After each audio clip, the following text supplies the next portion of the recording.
Hey folks, what the crap's going on? Heir of Carthage here. Wait, this probably isn't the right channel. Maybe I'm uploading to the wrong spot.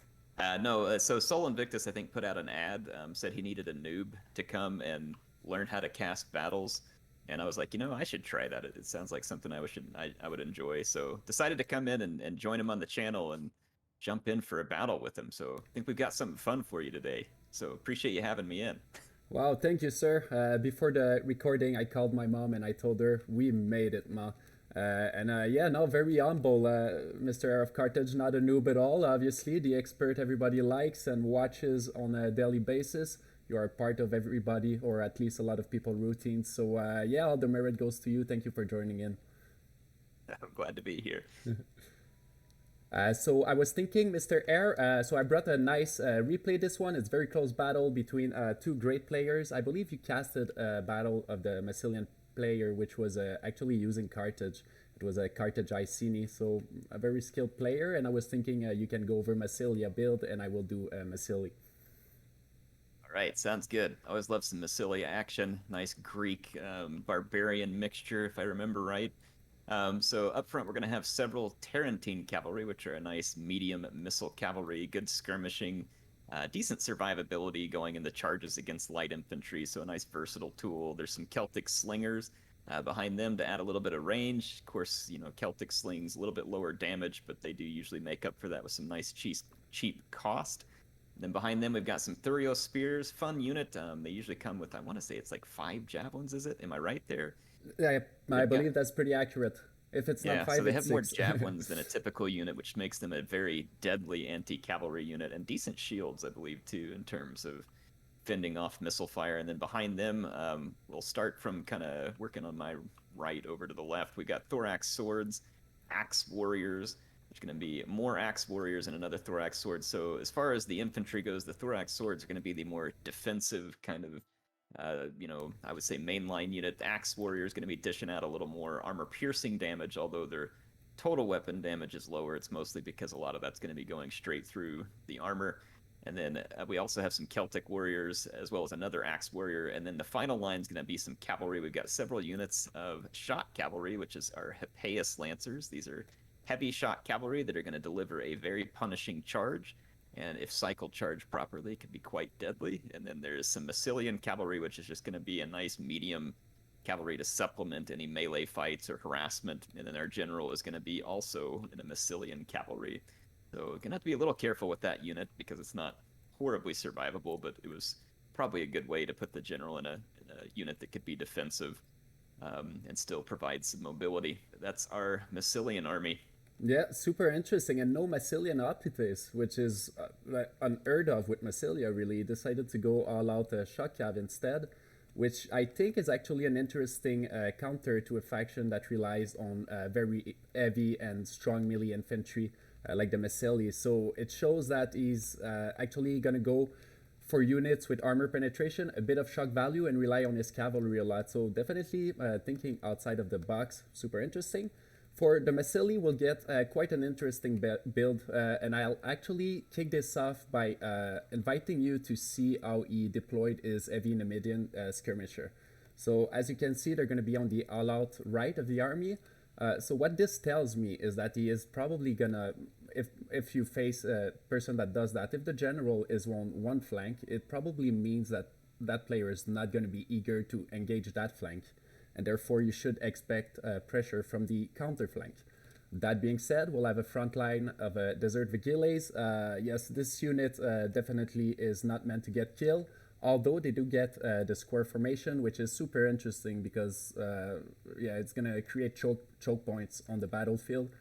Desert Legionnaire on the front, Desert Court in the back, and then we're going to get Armored Numidian Lancer. The thing I like with this unit, if we put our cursor on it, is going to be the 50 moral. That's a lot of moral for 680 denarii. So yeah, super interesting build. And then Heavy Numidian Skirmisher can be absolutely deadly if used properly. This build to me looks more like a counter for Massilian Hoplites, which are not on the battlefield, interestingly enough. Assyrian hoplites, if I remember right, they're very defensive. Is that correct? Like high armor. Yes and no, because so the Or are thing they the ones that have more charge? well, the thing with the Massilian Hoplite, just like a Thorax Hoplite, is their 30 weapon damage, which mean they have They've got the extra. better spear. Yeah, so, and that damage goes into extra, armor piercing damage. So they're actually quite offensive. The thing is that they cannot work by themselves, so you absolutely need to have them as a support unit to, let's say, Axe Warriors. They're gonna fare fantastically. Gotcha. All right. Yeah. Yeah. I know there's a few flavors of Hoplite, so I was trying to remember where they stood. Yeah, that's it, and yeah, that's it. Basically, an uplite, unless it has a 30 weapon damage, is just not really a killing force, in my opinion. Yep. On your mark, sir, we press play. All right. Three, two, one, play. Yeah, that was good old fashioned. Communication is key, sir. Yeah. I'm excited to see this one play out. I think one of the things that it gets me excited about the matches you send is like as much as I played a lot of Rome 2 multiplayer back in the day, I always played a lot more on the casual side, and it's always interesting to see how it heads whenever it gets more competitive.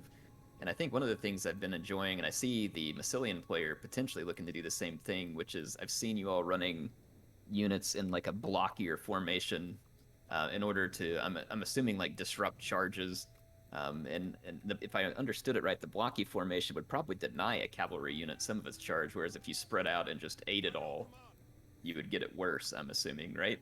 Yes, definitely helps against cav. Also, if you have like a jav unit like that, having it in a square formation means that you're gonna get your javs faster. So if you're in Nice. in a line formation, the unit has to square up towards their target. As per a block formation like that, just rotates on itself basically. And yeah, also it's gonna make it nice if they collide with an enemy unit on the charge, and then it exposes the flank of the unit that collided with them when they wrap around. So yeah, there's a bunch of good uses to that, definitely. But I think it's mainly more maneuverability. Yeah. Love this aggressive play with the Tarantines right now, going up with those. Yeah, those Numidian skirmishers though, they've got some stats. Yeah. Yeah, for sure. It's not the type of unit you'll bring down with Tarantine late game. Although I like the HP damage early game on the Median skirmishers.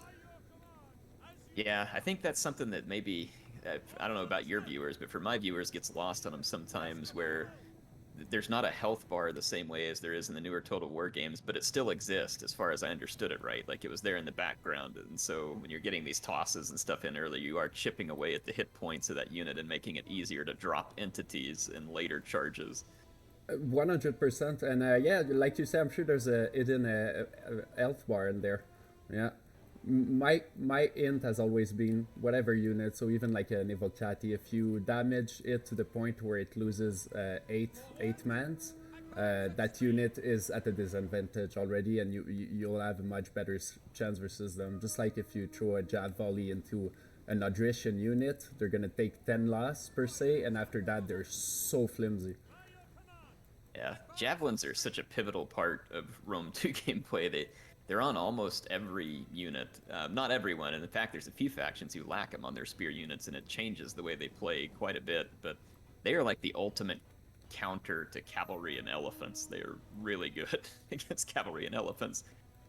Good against infantry too, when used properly, of course. But I don't know if like anybody's into the newer Total War games. That I think that's a real big takeaway that they need to know is that what javelins really control cavalry play in this game, and so you have to be aware of it.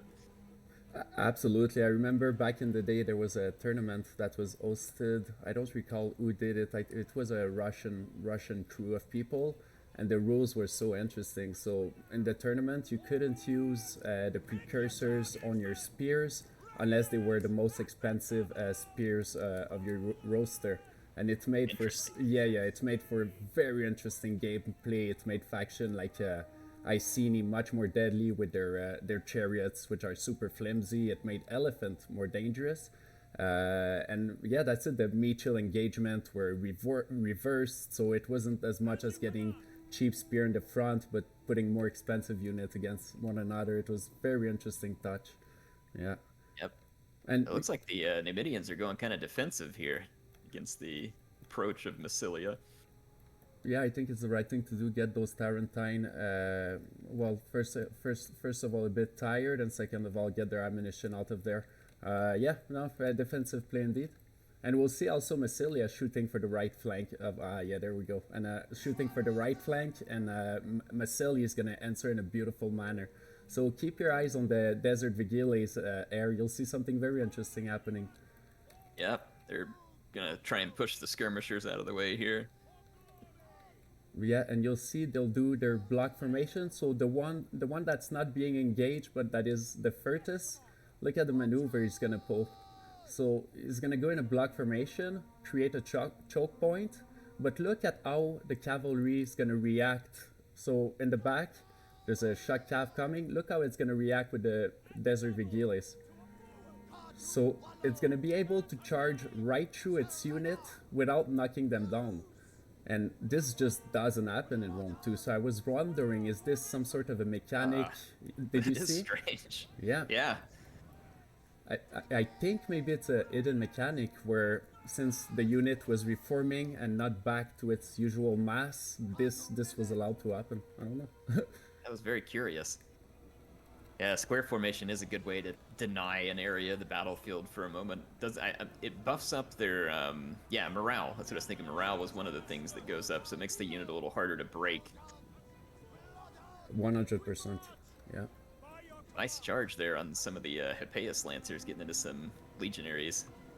Yeah, those Axe Warriors are gonna be happy to connect on a unit that doesn't charge them. Yeah, I love the is it Massazeli is this faction, right? Something like that. Yeah, I love the Massazeli. They remind me so much of the Numidians in Rome 1, and especially with the Desert Legionaries and the Desert Cohorts, because that was one of the kind of iconic Numidian units in Rome 1, was the kind of makeshift legionaries that they would bring. It's a fun unit for them. Provides them like a interesting mixture of like desert and Roman gameplay. Yeah, and that you started recording in Rome 1, right? I did, yeah. How was the multiplayer? Man, Numidia was definitely a squishy faction. Like you had to be really good to pull off wins with Numidia because they did not have the same morale that Rome did, and had to do a lot of skirmishing, like bring a ton of slingers and other stuff and kind of wear people out. It was interesting. It was challenging gameplay. Nice. So I guess it was about choosing the perfect moment for your infantry to engage, and probably engage on depleted unit or something. They were better against certain Greek factions potentially, where someone tried to go pike heavy or something, because the pikes were pretty vulnerable to all those slingers and stuff. But they were tougher to pull off against Rome because Rome was pretty versatile. And if you had to compare Rome 1 with Rome 2, like, is there similarities? Is there... You know, I never liked pikes in Rome 2. They never quite felt right to me. In Rome 1, pikes were interesting. They were still very non-maneuverable. But man, if you got them in the right situation, they were an absolute wood chipper. And so it was kind of an interesting unit because you basically sacrificed mobility for basically an unbeatable front. I mean, unless someone had better pikes going straight into you. So you kind of had to know the pecking order of which pike was better than the other. But, you know, Rome 1 was a little faster. The gameplay in Rome 2 was a little slower by the end. And I kind of liked that. Like, it allowed time, I think, for, you know, a little more interesting maneuvering and, you know, use of the different javelins and skirmishers and stuff like that. Rome 1 was a little fast. Like, if you started rolling up someone's flank, it was over pretty quick. Okay, Shogun 2 style? Yeah, I mean, if you started losing a flank, you were probably getting wrapped up in a hurry. Okay, so I guess this means there were less cycle charging and stuff like that. It wasn't the meta. Nah, there just wasn't as much time usually. Okay, so, yeah. I mean, it was... Yeah. This is curious here. Those heavy Numidian skirmishers. That's just a Massilian cavalry. Yeah, so it wouldn't be. Okay, they're gonna go for it though. The general's gonna try and pin down the heavy Numidians, huh? Good move. Let's see. Got battle rhythm going too. They're gonna be pretty tough. Oof. Yeah, they're taking near 20 lost. But yeah, like you say, they stay in there. Interesting. Yeah, the problem I'd say for Massilia at this point is that there's no cavalry, so the Numidian can take the charge, but you need to reinforce them ASAP. Yeah, that's interesting. The hybrid unit there, that noble skirmisher. I mean, it took a ton of damage from that Massilian cavalry, but it got some nice support from the other heavy skirmisher, and boy, they chewed through that general in a hurry. Indeed, sir, they did. Yeah, so looking at the battlefield, this is looking to go in a Massilia favor, and that done without Massilian Optites, I just can't get over it. That's crazy. Yeah, I mean that is pretty different. The Greek swords were kind of notoriously crappy, like for the most part. But of course, Massilia could mix in the axe warriors and a little bit of Celtic variety, which of course made them slightly different. But it was all the light Celtic stuff. Like it wasn't any of the big heavy hitter Celtic units. Yeah, true. They relied a lot on cycle charging Massilia, which makes them very interesting. It's all about that AP damage and like that's it, engaging, then relocating a unit to a different fight, and definitely, I would say probably more complex than most Greek faction. Stronger than them, but in the sense that you need a tactical plan with them, I'd say a bit harder to use in a way. Yeah, it's definitely a bit different. So it's and it's curious. It is fairly close. Like Massilia got some work done though with those Hippeus Lancers. They picked up a lot of kills. I don't know the value of them. I'd have to wait and see afterwards. But I mean, it's looking pretty good. One of them's double chevroned. Still charging back in here. Yeah, indeed, and a lot of charge blunting as well, which is, I would say, as important as a lot of kills on the cavalry, really. How long do you like to leave your unit? Like, if you're going to charge in a shock cavalry, what's ideal for you? Like, is it hit an immediate pull, or is there like a 5 or 6 second runoff, or like, what do you like? It is gonna depend. I would say best case scenario, it's gonna be connection and then retreat fast. But then again, it's contextual. So if your cav unit is serving a purpose of holding down some important troops, so I guess if it's early game, then as soon as you can, you pull them back. But late game, then you gotta consider that perhaps it's also about holding down units and all that. I would say rule of thumb, you get it in and you get it out ASAP. And yeah, that's it. Because that's it. And also, if there's no precursors around, then you can afford to leave them longer. But yeah, the soonest the better, I think. Yeah, I used to know a little bit more of the science because I got to talk to some of the CA people back in the day. But I know on charge, like if I understood it right, the charge bonus applies to the attack and the weapon damage to a degree, and it lasts for I want to say it's like 10 seconds or so afterwards. But it's not a linear scale. It was like a more exponential. Like it comes on strong and then drops off quick in Okay. terms of applying.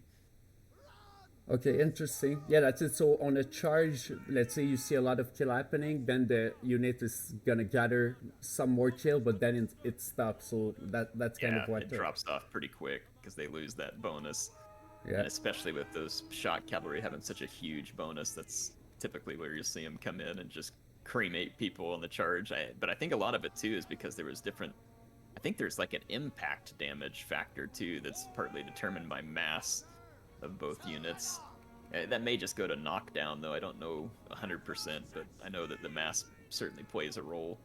Yeah, super interesting, and that's it. I would assume that if a unit get knocked down, then the follow-up infantry will be more efficient as well, Yep. connecting with knockdown units. Yeah, yeah, Man, this one is tight. But I mean, obviously, I'd be a little bit scared if I was Numidia, especially if these the Celtic slingers. I'm trying to see, are they knives out? No, they're not.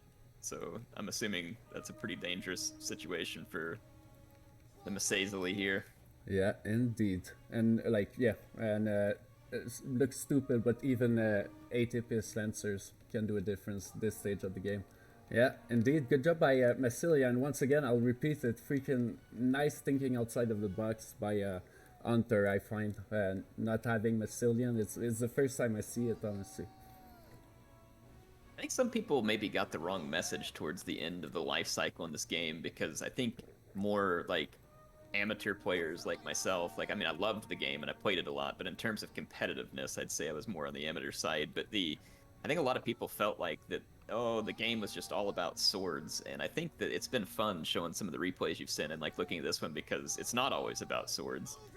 and I think that it really depends on how creative you're willing to get. Like, I mean, there's no doubt about it that like mid-tier barbarian swords can hit really well at a price point, but I guess in a way that's only true if you feed it to them the way they like it, right? So I think if you bring different army types and stuff like that, you can really kind of shift things on people and create some more out of the box gameplay.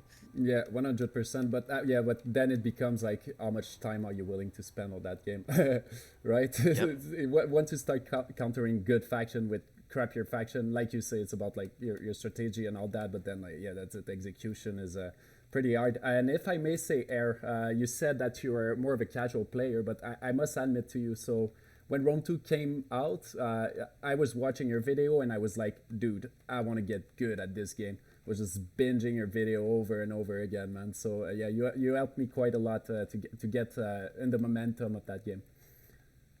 I think for a lot of people, the Total War games can feel daunting, and watching someone helps a ton. I do that still, like even with thousands of hours in the Total War games. Like I'll sometimes just turn on another YouTuber and watch them because you can learn a lot from watching the way someone else plays because they'll think of things that you don't. Yeah, for sure. Just do things that you don't. Yeah, for sure. And also it breaks that kind of like barrier of like, oh, geez, I'm gonna get wrecked. It's like you have a moment of serenity watching a replay and you realize, well, it's just a game. So what if I lose? And it becomes nicer for sure.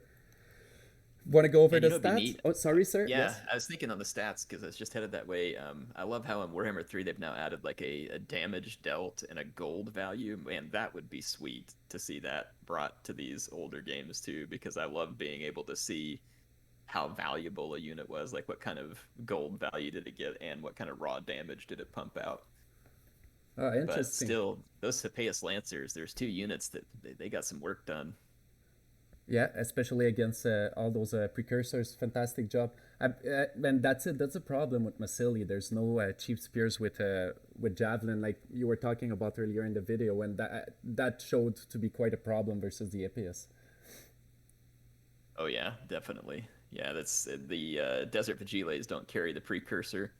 I mean, the square formation is certainly nice, but I mean, nothing mows down cavalry quite like precursors, which I think is where, back in the day, Maximus had come up with the hilarious designation, the MLG Levy Freeman, because they were just absurdly strong Yeah, precursors for their price. yeah.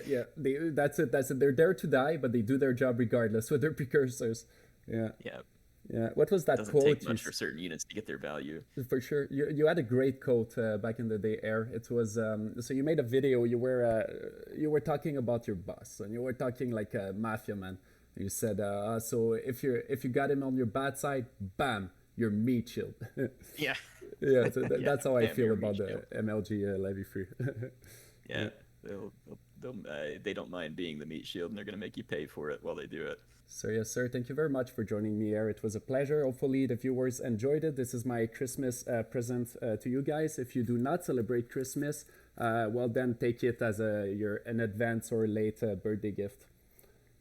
I So appreciate you sending the replays, man. It's been awesome to like fire Rome 2 back up on my channel. Just for, I mean, for me, it's been a great trip down memory lane. But I obviously still have a lot of viewers who I think, even if they like the newer games, that they sometimes, feel lost, because that was what brought them to the channel, and it's really fun to go back. So I know I've got a ton of people who are very appreciative of you bringing the replays over and giving us a chance to relive a lot of that fun time. beauty is in the eyes of the beholder, my friend. It's truly a pleasure. Yep. Yeah, and I got a bunch of other good ones for you. And yeah, that's it. Yeah, that's it. I sent you some epic one. I was not sure if we were gonna cover that battle or another one with Carthage. I seen you, but anyways, I send them all to you. All right. I'm gonna That let sounds good, you. man. I'm looking forward to it. Likewise, sir. I'm gonna let you kick this away. All right. Well, I appreciate you having me on, and you all make sure that you give this guy all the watches and all the views because he deserves it. Good Rome 2 replays, and what else do you need in life? Amen. So, Sol Invictus and Heir of Carthage signing off. Thank you.